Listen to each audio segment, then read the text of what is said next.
दीपक भैया पूरा भारत दुखी है। काहे बदे दुखी है? जौन की प्राइमरी स्कूल बंद हुआ, गरीब का लड़का कहाँ पढ़ी है।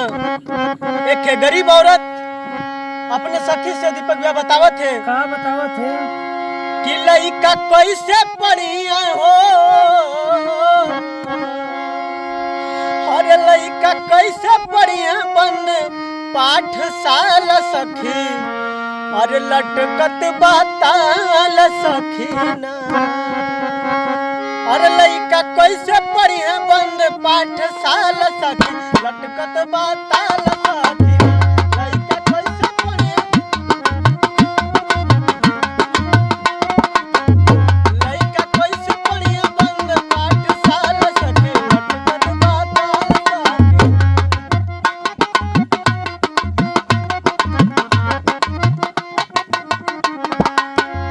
एक लाइन समझावत है, ऐसे कैसे भायल बहिनी,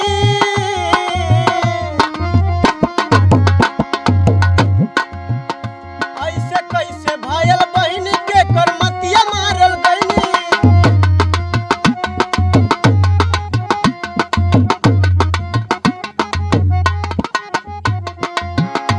ऐसे कैसे भायल बहिनी के करमतिया मारल गईनी, कि हम गरीबवन के दुख ना बुझाल सखी, लटकत बताल सखी। हम गरीबवन के दुख ना बुझाल।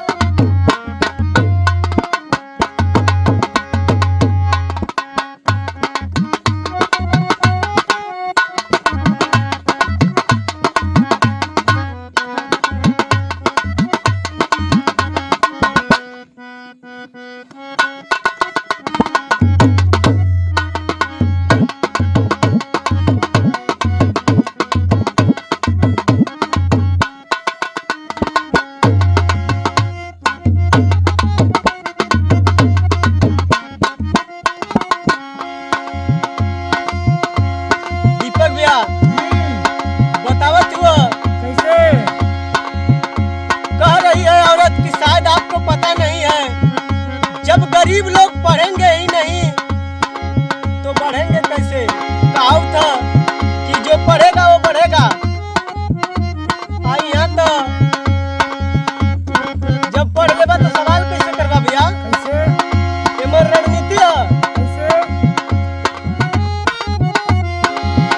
लड़का जब न पढ़िया चंदा बाया धर्म वाला धंधा बाया, धर्म वाला धंधा बा।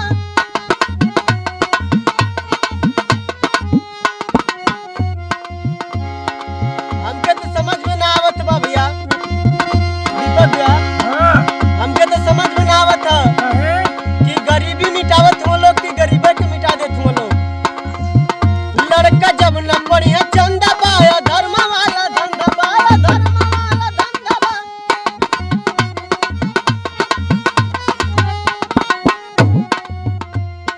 दीपक भैया हमके तो लगत था कि कहने लोग की गरीबी मिटावत ही जा, लेकिन ये गरीबी नहीं, गरीबे के मिटा देते हो लोग जान से। हाँ कहते मेरा रू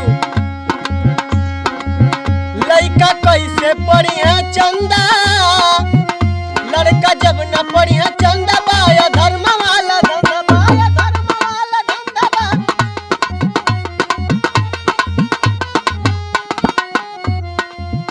लड़का कैसे पढ़ी है बंद पाठशाला सखी, लटपट बताल सखी।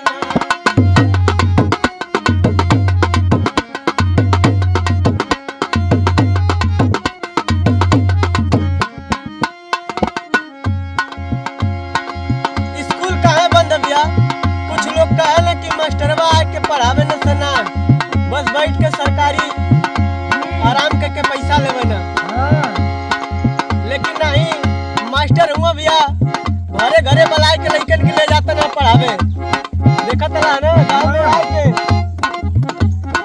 बुला के मास्टर ले जाता ना। मेरा रू बतावतिया मास्टर जी रोज आवे, अरे बड़े प्यार